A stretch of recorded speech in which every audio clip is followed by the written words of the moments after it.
पढ़ते हैं मुस्तफा वाले, वो नात पढ़ते हैं मुस्तफा वाले और सुन के खुश होते हैं खुदा वाले। वो नात पढ़ते हैं मुस्तफा वाले, सुन के खुश होते हैं खुदा वाले। और बात होती है जब शहादत के,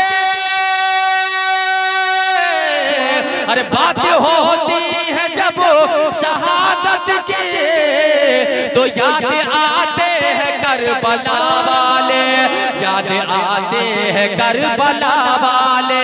अरे बात होती है जब शहादत की, बात होती है जब शहादत की, तो याद आते हैं करबला वाले, याद आते हैं करबला वाले। आओ आका हुसैन की बारगाह में चलो और आका हुसैन की बारगाह से कुछ सवाल भी आपको मिलेगा, कुछ जवाब भी मिलेगा। वही मेरे आका हुसैन है, तारीखें पेश करती है, बचपने की जिंदगी है। और उसी बचपने की जिंदगी में मेरी माँ बहनों गौर से इस बात को आप लोग भी समाप्त कीजिएगा, गौर से सुनिएगा इस बात को। बचपने की जिंदगी में मेरे आका हुसैन अल्लाह अल्लाह माँ के करीब बैठे हुए हैं। देख क्या रहा है कि माँ मुसल्ला बिछाई हुई है और बिछाने के बाद कुछ और नहीं, पहले नमाज अदा कर रही है, फिर कुरान पाक की तिलावत कर रही है। सुभान अल्लाह।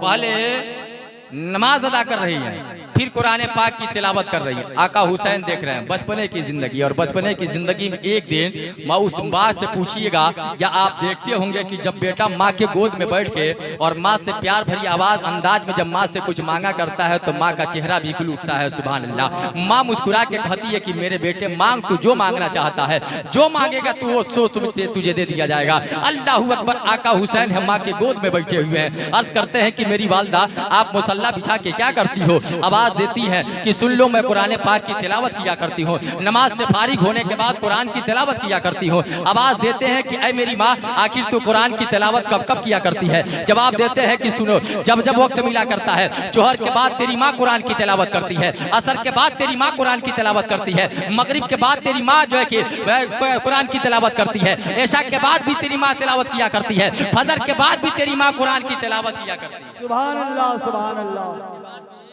तेरी माँ कुरान की तिलावत किया करती है। जरा एक चीज बताइए, एक चीज बताइए, आप मेरे तरफ देखें। आज किसी भी गली से गुजरिए तो गुजरने के बाद कहीं से क्या कुरान की आयतों की आवाज आपको मिल रही है? किसी गली से गुजरिए तो। लेकिन 15 साल पहले पलट के आ जाइए, 20 साल पहले पलट के आ जाइए, चला जा। जब कच्चे मकान थे, कच्चे जब मकान थे तो फजर की नमाज पढ़ने के बाद अगर गली से गुजरा जाता था तो 2 घर 4 घर छोड़ देने के बाद हकीकत में कुरान की तिलावत की आवाज आया करती। यही औरतें थी, यही माँ और बहनें थी जो फजर के नमाज के बाद कुरान की तिलावत किया करती थी। लेकिन आज हालात क्या है कि बड़ी खूबसूरत घर भी हमने बनवा लिया है, तमाम चीजें ठीक ठाक कर लिया है, लेकिन देखिए तो सही कहीं से कुरान की तिलावत की आवाज नहीं आ रही है। ये कमजोरी ईमान की है कि नहीं है?